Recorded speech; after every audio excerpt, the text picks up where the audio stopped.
Kina, daleka tajanstvena zemlja zvana i Središnje kraljevstvo, zbog svoje omeđenosti planinama sa svih strana. One su je stoljećima čuvale od vanjskih utjecaja. Takva nedotaknuta, Kina je obogatila svijet mnogim otkrićima i znanjima, među kojima se ističe drevna tehnika Qigong. Taj pojam krije umijeće upravljanja kijem ili čijem, životnom energijom koja se nalazi u temelju svega živog i neživog. Najdramatičniji učinci upravljanja kijem su izvanosjetilni i psihokinetički fenomeni, no to su tek sekundarni efekti temeljnih načina prenosa informacije, odnosno upravljanja energijom ki. Qigong možemo zvati tradicionalnom kineskom medicinskom teorijom, ali i duhovnom tehnologijom koja između ostalog ukazuje na neograničene sposobnosti ljudskog tijela. No o Qigongu rijetko kad se može nešto saznati iz prve ruke. Takva prilika ukazala se kad je u Hrvatsku nakratko stigao Hao Huaimu, voditelj odjela za Qigong u Centru za obuku u borilačkim vještinama Državnog instituta za tjelesnu kulturu Narodne Republike Kine. Susret smo dogovorili ovdje, na rubu znanosti.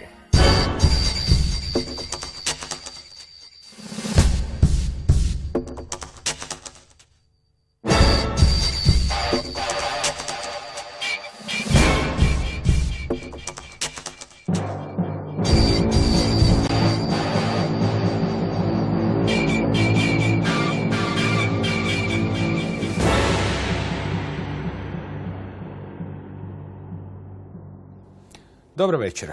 Hao Huaimu, inače dolazi iz Centra za obuku u borilačkim vještinama sa Državnog instituta za tjelesnu kulturu Narodne Republike Kine, upravitelj je odjela za Qigong. Dobro večer. Što je Qigong? Qigong 是中国文化的一个重要组成部分。中国有5000年的文明史，气功一直伴随着中国5000年的历史发展而来。现在有文字记载的2600年前春秋战国的时候就有气功的文字记载。具体什么是气？气就是在中国文化里边就是指的组成这个宇宙、组成这个世界的基本单位就叫气。我说完了。Kako se prakticira Qigong? To kod nas u Europi danas i više nije potpuna nepoznanica, ali dobro se podsjetiti. 有几种划分的方法，一种是静功训练，一种是动功训练，有套路训练，有单操训练，有很多训练方法。Što vas je dovelo u Hrvatsku? 我是朋友邀请来访问，有朋友身体不好，我用气功来帮助他调理。 Na koji način se ljudi liječe Qigongom? 这个就是根据病人的身体状况、病态的情况，可以用给他发气的办法。 Postoje li unutar Qigonga iscijelitelji koji iscijeljuju ljude upravljanjem čijem? 是的。 Na internetu se može vidjeti film Grega Branena sa snimkama iz bolnice u Beijingu, od kuda vi dolazite, bolnice u kojoj se ne upotrebljavaju lijekovi, i ono između ostalog što se vidi su 3 iscijelitelja, jedan od njih ste vi, koji se zapravo usredotočuju na određeni precizni odgovarajući osjećaj u srcu i izgovaraju neku riječ. Za to vrijeme se na ultrazvuku prati prikaz mjehura pacijentice i tumora koji se na očigled pred kamerom tom ultrazvučnom prilikom tog tretmana 3 iscijelitelja jednostavno povlaču u roku od 2 minute i 40 sekundi.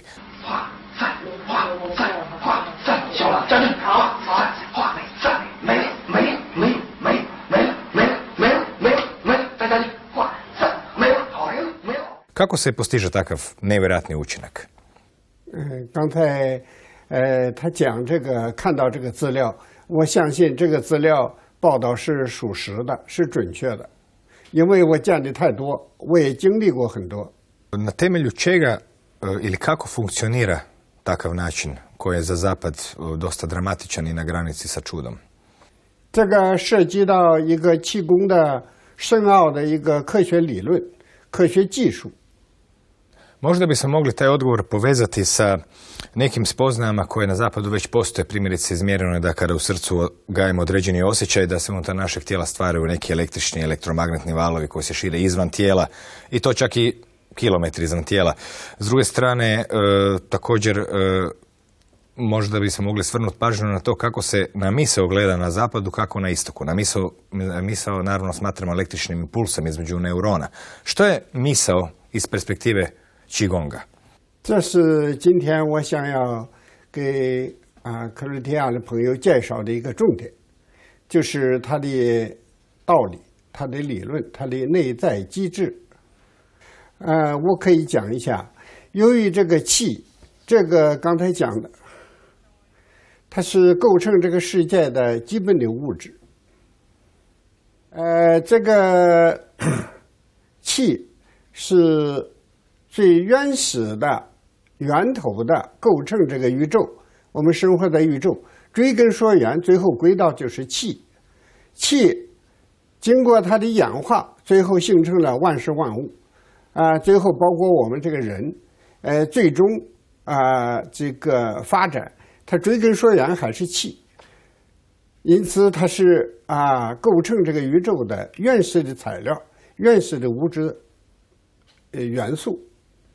所以呢，这个由于这个气它是这么一个性质，所以呢，这个气呢，它有一个体性的特征，就是非常精微、非常细腻，非常细腻、精微的决定性，决定了这个气具有这个穿透性。两个人不接触，面对面的坐这儿，由于它这个非常精细，它可以穿透对方的身体，然后让对方的身体里边朝着你选择的好的方向，让它发生变化，因此它能够治病。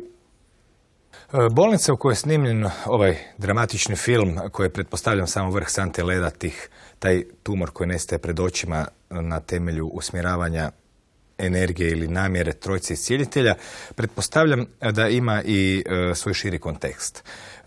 Kakva je to bolnica u kojoj ste snimali taj filmić, odnosno gdje je snimljen taj događaj i je li točno da se tamo ne koriste lijekovi, nego da se već 8 godina tretira više od 180 raznih vrsta bolesti bez lijekova na ovakav način kakav smo sada vidjeli? 是的。北京他讲看到资料这个医院，我不知道是哪一个医院，但是我推测这个材料呢，可能是比较早些年的一个资料介绍。早些年呢，大概10年之前吧，这样的医疗的方法、医疗的机构还是不少。具体哪一个医院，由于很多。当时我负责全国气功的时候呢，我知道一些，不仅是北京，全国各地都有一些这样的，用气功的办法来帮助人康复的医疗机构。Na snimci o kojoj pričamo iscijelitelji govore određenu riječ. Što je ta riječ? 他说的重复的，他记得是哪一个词吗？这个气功的治病的最重要的一个原理，就是发挥人的意识的主观能动性，就是人这个观念慢的这个观念，把人的观念调动起来，就可以帮助病人康复。可以说很多的话，比方说好了，就是让病人想到好了，他也用好了的概念来。告诉病人，好了，他就能够变得好起来。Možemo li dakle reći da je namjera jedan od ključnih elemenata kojima se aktivira Qi? Danas je naravno dostupna velika količina literature o moći i snazi namjere, koja prema nekakvom starom gledištu i pogledu na svijet ne bi trebala biti moguća, jer naravno namjere misli su unutar nas, dok je svijet negdje izvan nas. Međutim, dostupno je također puno eksperimenata koji pokazuju da doista namjera utječe na vanjski svijet. Ovo što način kako se liječi u Kini pomoću Qigonga očito je nešto vrlo slično tome. Drugim riječima, pitanje glasi u kojoj mjeri je zapravo temelj Qigonga i ovakvog isceljivanja, utiskivanje, znači namjere u svijet oko nas. 是的，我可以解释一下。那么对于你本人来而言，这个气功首先可以自我康复，自己身体哪不舒服，自己可以给自己治病。调整康复，也可以给别人治病。因此，对于你的这个想法而言，你自己也是客观，和外边的其他人也是客观。Je li ono što ste opisali možda temelj o doista brojnim izvještajima koji stižu iz Kine? To su izvještaji o posebno nadarenoj djeci koji imaju svakojake neobične psihičke sposobnosti. Od toga da mogu čitati tekstove sa kožom do telepatije, telekineze. Drugim riječima, pitanje glasi, jesu li točni izvještaji o postojanju velikog broja djece u Kini sa neobičnim sposobnostima i ima li to veze sa upravo ovim na čemu se temelji i ovaj dio Qigonga namjeri? 是的，可以啊。就是刚才这位先生他说看到的资料，这些资料都是真的，传心术啊，心理感应啊，这些个技术技巧，通称为是特异功能，超常的、特异的，不同于常人的一些个技术，确实存在。Možete li nam dati neke primjere tih posebnih sposobnosti? O nekima smo mogli u nekim rijetkim knjigama čitati, kao što je recimo knjiga Parapsihološki ratovi Elmara Grubera, ali uglavnom nismo o tome ništa čuli. Drugim riječima, pitanje glasi neki primjeri djece sa nadnaravnim, odnosno za nas nadnaravnim sposobnostima. Koji bi bili, znači, konkretni primjeri tih neobičnih čuda? 举一个我组织科学家进行科学试验的若干例子的1-2个例子，好不好？一个是在中国的秦皇岛海边一个城市，我组织科学家到那儿搞试验，就是意念断针，断针就是那个缝衣服那个钢针，把那个钢针呢放在那个玻璃瓶里边。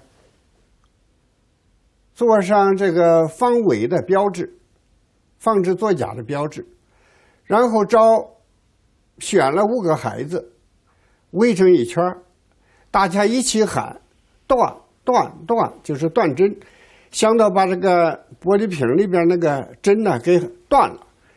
当时这个节目呢，是我这个科学实验是我组织的，请中国科学院的科学家去做的试验，我在场，我是组织者。我看到了那个玻璃瓶里面那个针呢就变红了，然后就断掉了，这个让我引起了我极大的震撼。我知道这个气功是真的，不是假的。Kakav je odnos kineske vlade prema takvoj posebno nadarenoj djeci s obzirom da su stigle informacije do Europe i Zapada da postoje čak i posebni istraživački centri, da se takvim parapsihološkim istraživanjima Qigonga bavio i otac raketne tehnologije, uopće otac raketnog programa kineskog i slično. Drugim riječima, kakav je odnos kineskih vlasti prema toj djeci? Da li ih proučavaju, ignoriraju, potiču, što s njima radi? 中国政府认为气功是中国的传统文化，是文化的瑰宝，非常珍贵的中国的传统文化，对全人类都有普遍的可以给全人类带来健康的一个项目，所以中国政府对这个项目是保护和促进发展的。 S obzirom na takav stav kineske vlade, da li takva djeca s posebnim sposobnostima imaju i neke posebne programe o kojima ih se istražuje? 有的，中国有很多科研机构还有大学里边的一些知识分子、科研人员，长期以来都在研究。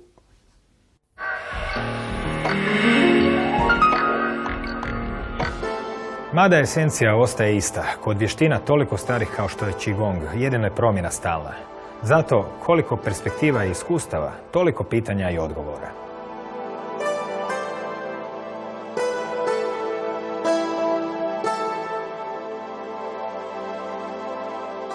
Drevna kineska borilačka vještina Tai Chi sastoji se od umirujućih pokreta tijela, kontroliranog disanja te tehnika opuštanja koje njeguju ljudsko zdravlje i održavaju vitalnost organizma. Prakticiranjem vježbi nastoji se uskladiti unutarnja životna energija Qi. Podrijetlo vještine ne može se točno utvrditi, no prvi povijesni tragovi vraćaju nas u 17. stoljeće u selu Čenjago u kinesku provinciju Henan, gdje se smjestio klan Čenovih. Vježbe su se prenosile s koljena na koljeno.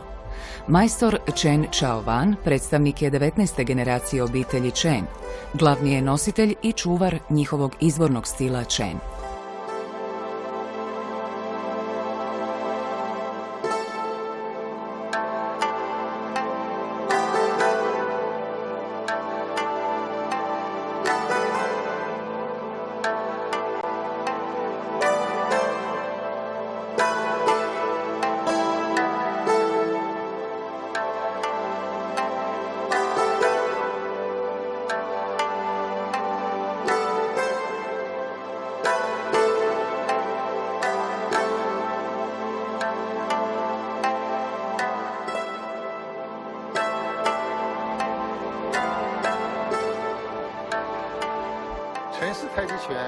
Chen stil Tai Chia je poput debla i korijena drveta, dok su ostali stilovi poput krošnje i grana. Prije 400 godina Chen Wanting, pripadnik 9. generacije obitelji Chen, stvorio je Tai Chi. Iz narednih je generacija proizašlo puno velikih majstora. Od malena sam s ocem vježbao Tai Chi. Počeo sam sa 7 godina. Nakon toga sam niz godina vježbao sa stričevima. Poslije sam nastavio sam vježbati. Shvatio sam osnovno načelo Tai Chi-a, poznato kao svi se stilovi vraćaju izvornom stilu. Različite tehnike imaju istu formu. Vježbanje tehnika dovodi do stvaranja jednog pokretnog sustava kako bi se postigao protok čija kroz cijelo tijelo. Taj se pokretni sustav može prilagoditi predstojećoj borbi. Tijekom protivnikovog napada sustav se mijenja i ostaje u ravnoteži. To se zove postaviti se u neosvojiv položaj. Kineska vlada odala je posebno priznanje Chenu Chaowanu zbog njegova doprinosa u popularizaciji borilačkih vještina. Nositelj je i nekoliko zlatnih medalja s međunarodnih natjecanja kineske borilačke vještine Wushu. Godine 1980. počeo sam raditi u odboru za sport provincije Henan. Tamo je radio i Gu Youyi. U to je vrijeme on bio zadužen za borilačke vještine.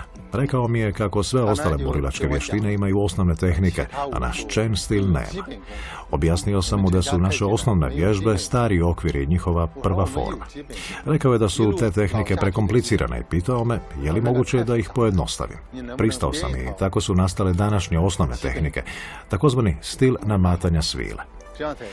Stil namatanja svile ima specifične pokrete i sam po sebi je jedan pokretni sustav. Jezgra tog pokretnog sustava je centar čija. Imamo 3 vrste pokreta. U prvoj vrsti pokreta s rukama se rade mali i veliki krugovi u cilju rotiranja čija. S otvaranjem dlanova praktikant nastoji potaknuti protok energije kroz ruku. Kada či dođe do prstiju otvorenog dlana, u prstima se nakupi energija yang. Energija yang tako dođe do krajnje točke, pa iz yanga prelazi u yin. U centru energije yang stvori se energija yin, koja počne strujati prema tijelu.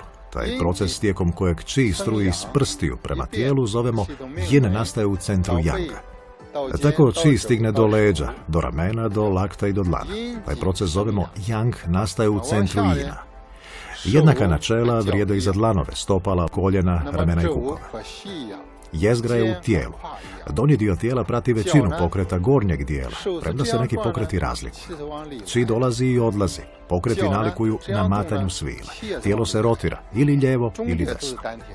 U drugoj vrsti vježbi tijelo se diže i spušta. Podizanjem ruku praktikant nastoji potaknuti protok struje či prema prstima. Kada se ruke spuste, energija se vraća prema tijelu. Treća vrsta vježbi obuhvaća pokrete tijela u 4 smjera. Naprijed, nazad te lijevo-desno. Kada zakoračimo udesno i unazad, či struji prema prstima. Kada zakoračimo uljevo i prema naprijed, či struji prema tijelu. Energija yang se pretvorila u yin. To su ta 4 smjera. To vrijedi za pokrete s jednom, ali i s 2 rukama. Lijeva ruka je centar yina, a desna centar yanga. U rukama se energija istodobno mijenja. Yang nastaje u centru yina, a yin u centru yanga. Dakle, pokreti osnovnih tehnika su jednostavni, ponavljaju se i čine cjelokupni pokretni sustav. Imamo 3 vrste pokreta koje koristimo i u naprednim tehnikama. Popularizacija Tai Chi-a privukla je mnoge poklonike diljem svijeta. Osnovani su mnogi klubovi u kojima praktikanti danas uče i izvode niz vježbi.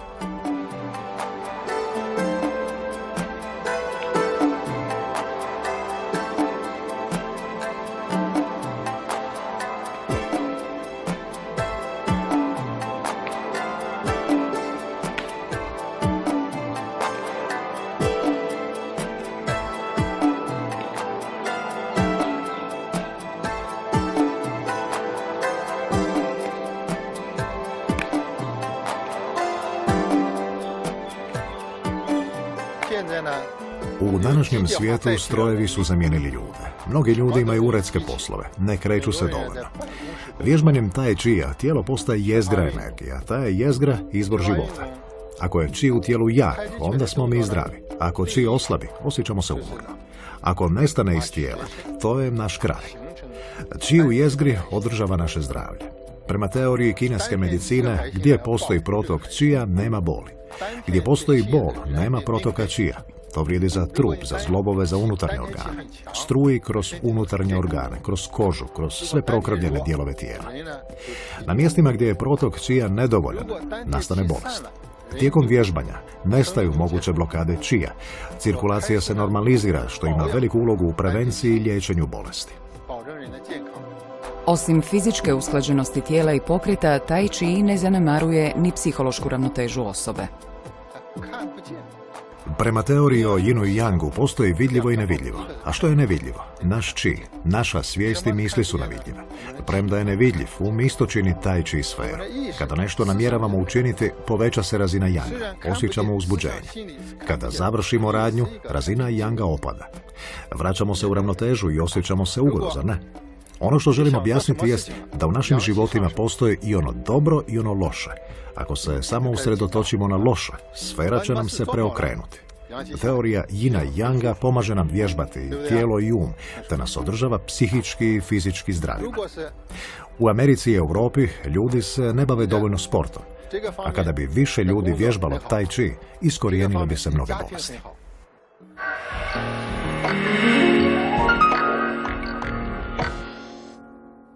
Jeste li vi sami sudjelovali u tim istraživanjima moći, misli i namjere? 参加了，我是在是20世纪1996年到2000年，大概5年多的时间里边，我一直是负责这个研究工作的，我组织这个研究工作的。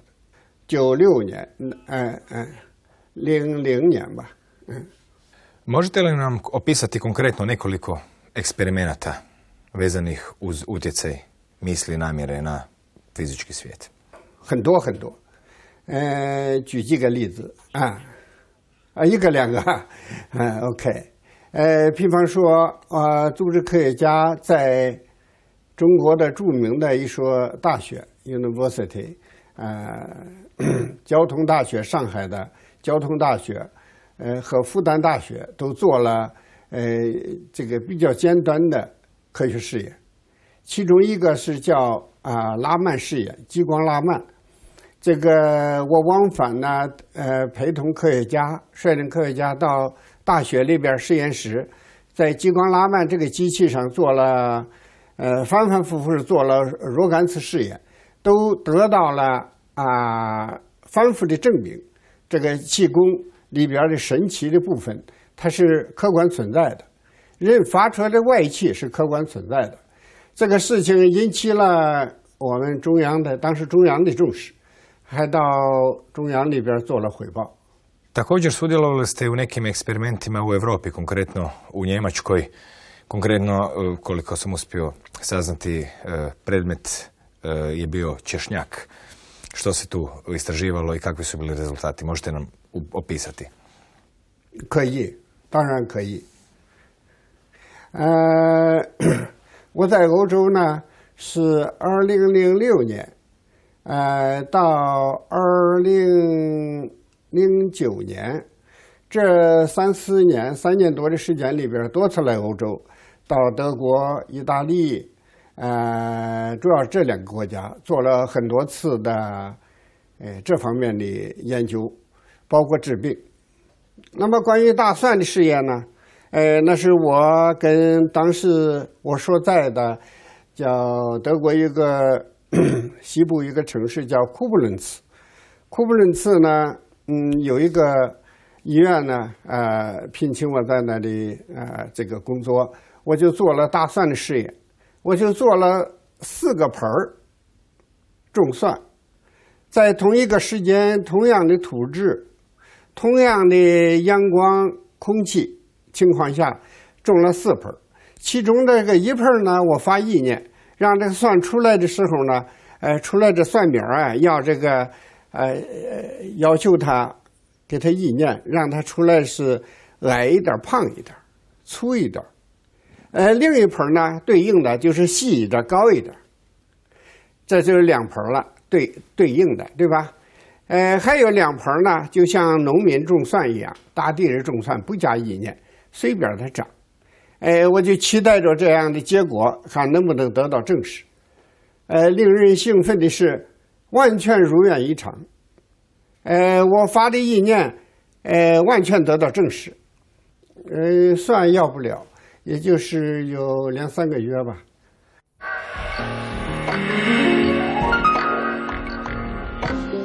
Qigong je migrirao po svijetu, prenosio se od učitelja do učitelja i u tom procesu se od situacije do situacije, od podneblja do podneblja preoblikovao. Zato je ponekad bilo zdravo pokušati vratiti se prapočetku i zapitati se što su tvorci tih tehnika imali na umu dok su promatrali prirodne procese koji oblikuju naš svijet. To se zapitao zagrebačko-australijski majstor Qigonga i Tai Chia Damir Tenodi.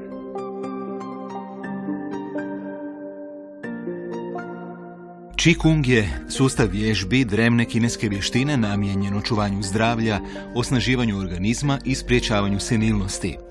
Tu se vještinu često naziva metodom eliminiranja bolesti i produženja života.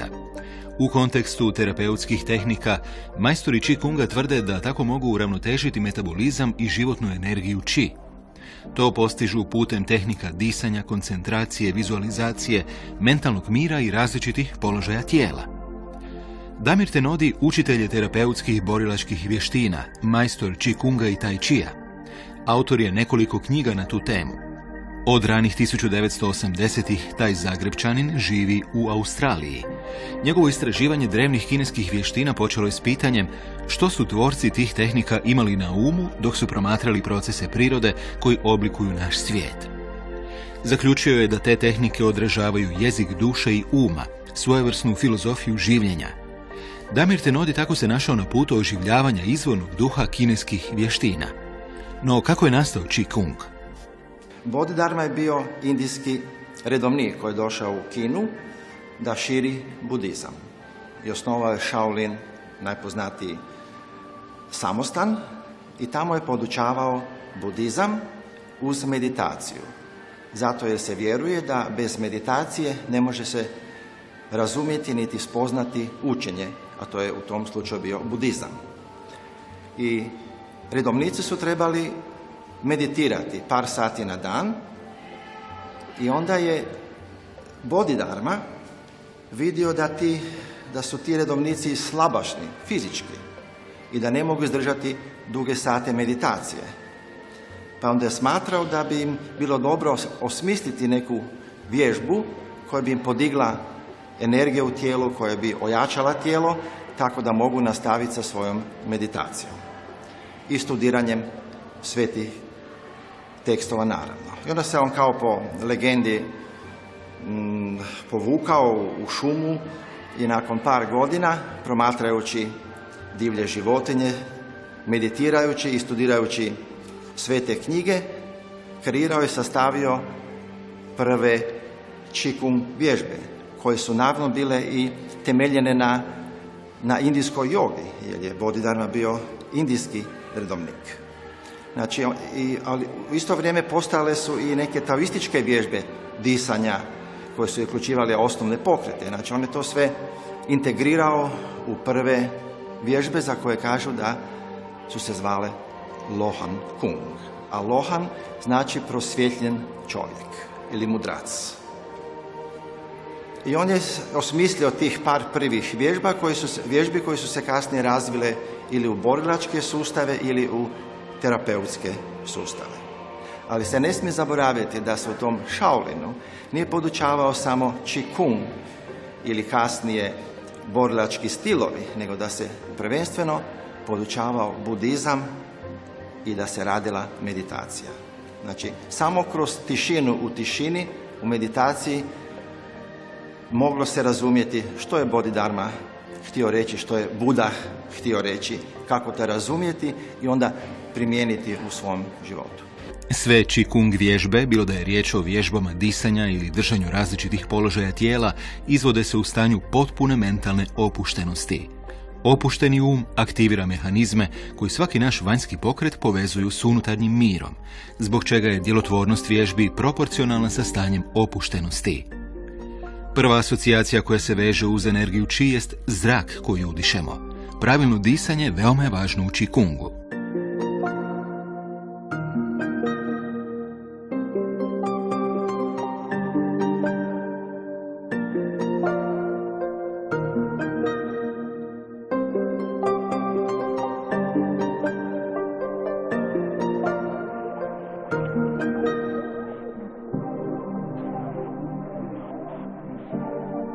U Qigongu što nastojimo da integriramo pokret i dah. Ali ne samo pokret i dah, nego i um. Da to kažemo, kada se tijelo, energija, dah i um kreću zajedno, onda imamo Qigong ili Tai Chi. Znači, to je povezano. Znači, um je opušten, ali je koncentriran na pokrete. A kad se opustimo, onda automatski dah se stabilizira i povezuje se sa pokretom. Kad se dah stabilizira, kad se tijelo opusti, kad se um opusti, onda se i energije aktiviraju i počnu slijediti pokrete, odnosno formu.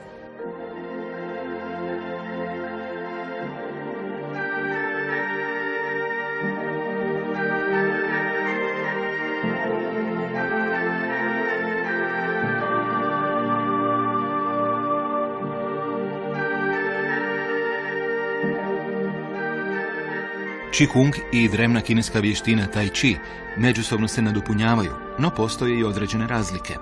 Ljudi su zbunjeni kad je neko pita koja je razlika između Tai Chi Chuana i Qigonga.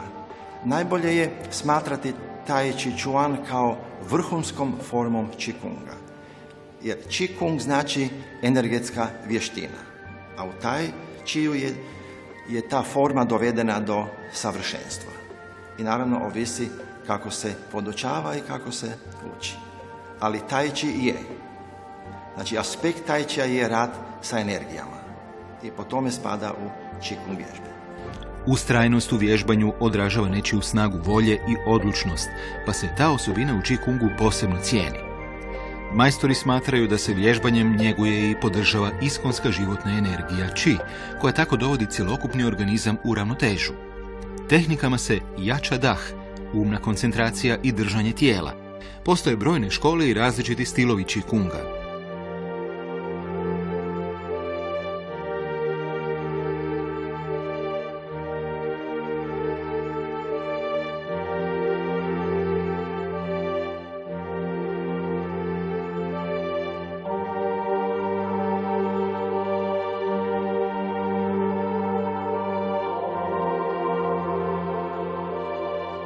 Može li ta drevna vještina biti aktualna i praktična u suvremenom okružju? Kažemo da je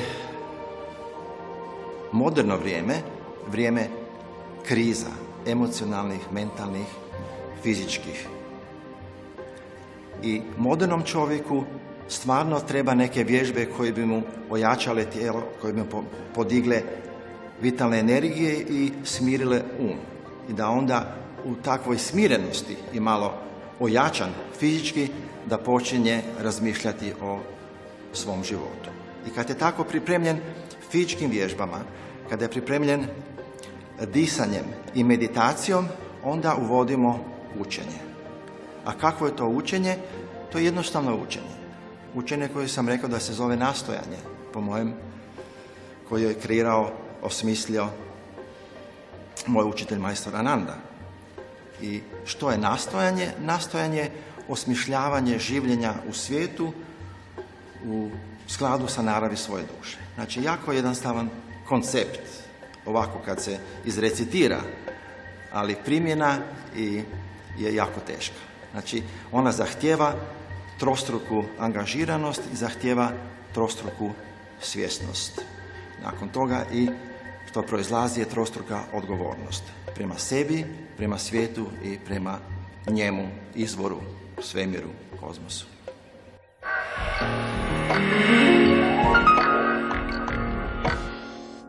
Na zapadu imamo jednu tradiciju koju neki nazivaju kartezijanskom, to je ona koja radi jasnu razliku između materijalnog i duhovnog, znači misli, namjere, osjećaje se nalaze negdje iznutra, nemaju vidljivi utjecaj na vanjski svijet i naravno zbog toga jer smo tako izgrađeni i programirani, doista i nemamo baš puno takvih iskustava. Vidimo u Kini je tradicija drugačija.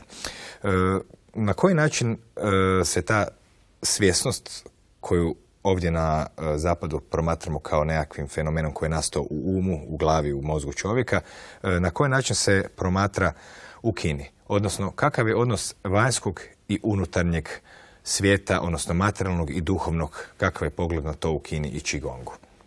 这个是我进行气功研究最重要的一个结论，就是说精神到底是什么？精神和物质什么关系？我很愿意回答这个问题。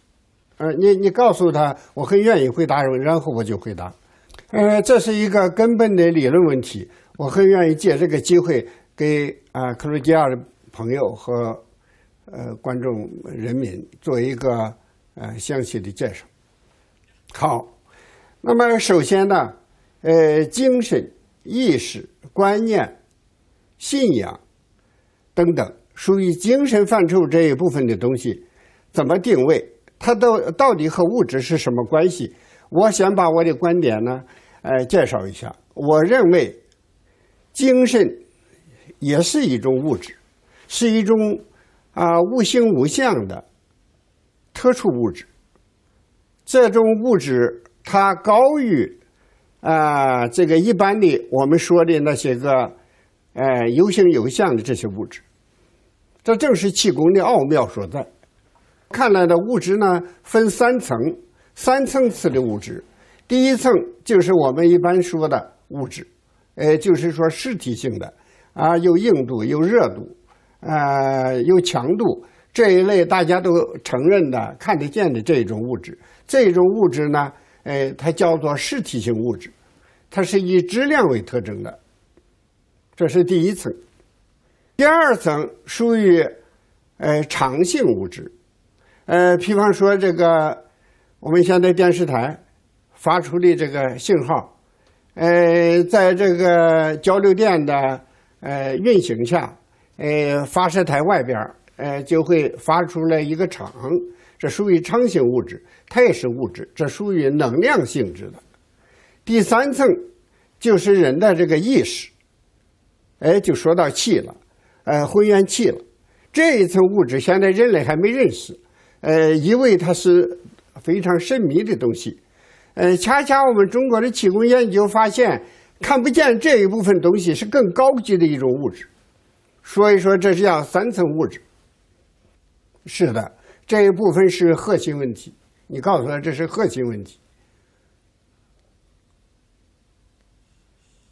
核心中心最本质的问题，就是最实质性的问题，理论问题。这个问题不解决，永远把这个气功当做一个神秘现象来看。最重要，物质的观念理论，特别是第三层，它是一个时空结构，是一个信息为特征的，最重要的。Nekada davno i na zapadu, krajem 19. stoljeća, nije bila strana misao o postojanju jednog polja, to se tad nazivalo eterom. Naravno, jednim pokusom koji se zvao Michelson Morley, to su i znanstvenici koji su ga napravili iz 1887. su zaključili nekako da pokus zapravo, da polje ili eter u stvari ne postoji, tako je ono ispalo iz jednadžbe. Međutim, evo, kada se danas promatraju svi ovi istraživanja na institutu Max Planck koji pokazuju da DNK ima izravan utjecaj na fizički svijet, da emocije pak mogu mijenjati DNK, a ona znači može mijenjati fizički svijet, to znači da emocije mogu mijenjati fizički svijet. Pa kad stavimo na stoli da je 96. čak američko ratno zrakoplovstvo ponovilo taj pokus kojim je eter izbačen iz jednadžbe i zaključilo da ipak postoji neko takvo polje, tu nas zapravo sve vraća na jednu tehnologiju, znanost, tradiciju i duhovnost, što Qigong zapravo je, u Kini nikad nije ni nestao. Drugim riječima, pitanje bi glasilo, može li se na temelju djelovanja Qigonga zaključiti da postoji jedno univerzalno sve prožimajuće polje koje nas sve povezuje i na koje utječemo našim emocijama? 是的，是的，存在第三层物质。气功的核心最重要的就是这个第三层物质，它是一个浑圆整体，它把第一层、第二层都兼容了，兼容在里边。将来这个第三层物质才是人类追求的方向、追求的目的、追求的目标。将来不光是东方，整个全人类都要在第三层物质这个方面，发挥重大的、神奇的作用，推动人类的发展。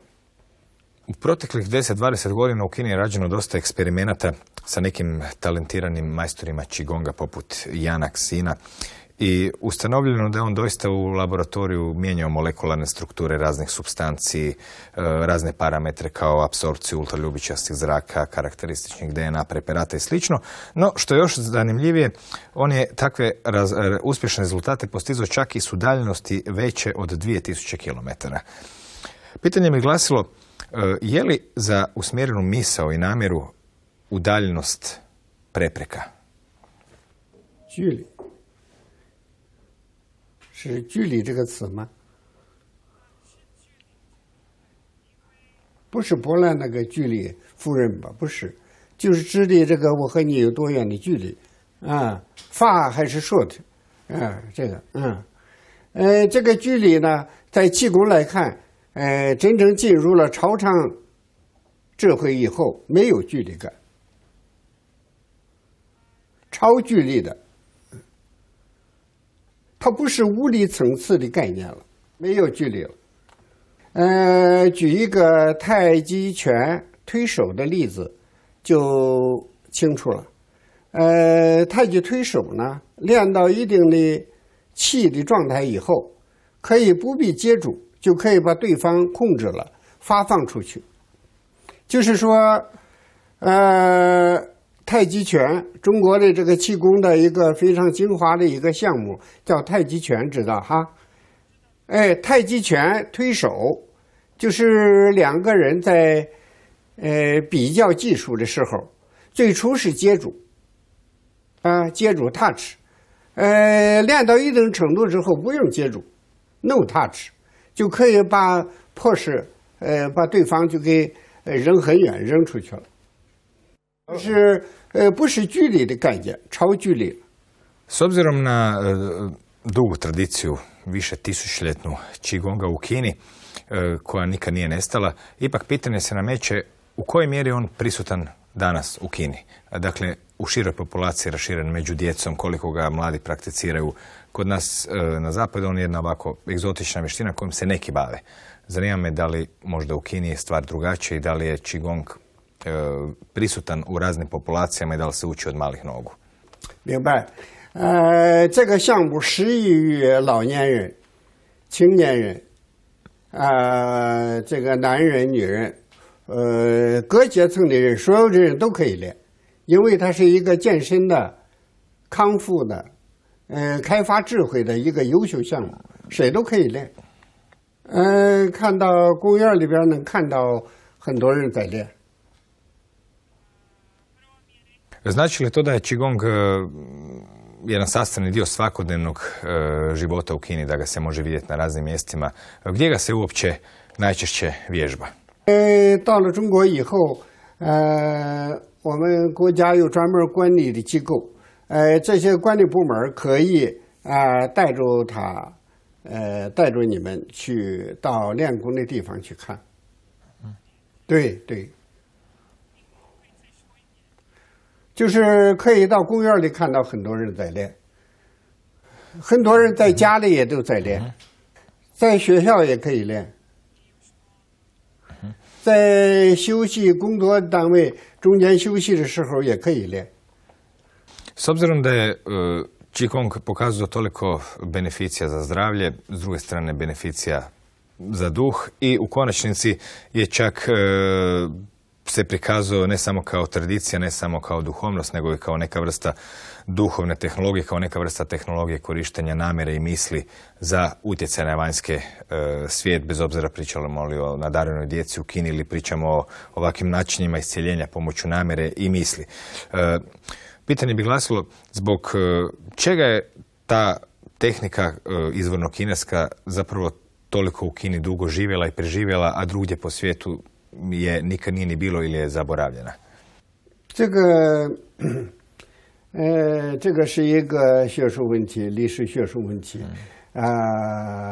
和中国由于中国的地理历史上就是中原文化嘛，它有这个东西南北中的，这个有吴越这个五座大山，东边有这个泰山，西边有华山，北边有衡山，南方有衡山，中间有嵩山，这样子它就是一个金木水火土，同时有阴阳划分，这个地理历史原因，这是一个很重要，形成了中国独特的文化现象。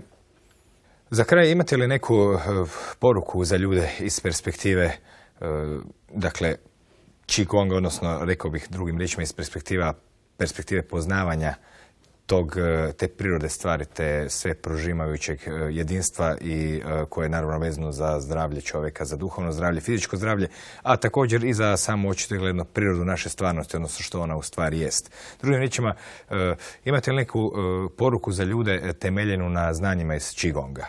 我的建议或者叫做希望，希望这个在克罗地亚这个电视台啊，能够多报道、多介绍一些这方面的情况，包括理论的，包括这个技术的，包括一些实例的，介绍的多了，人们对这个了解了，最后呢，济公造福克罗地亚人民，这个投入又小。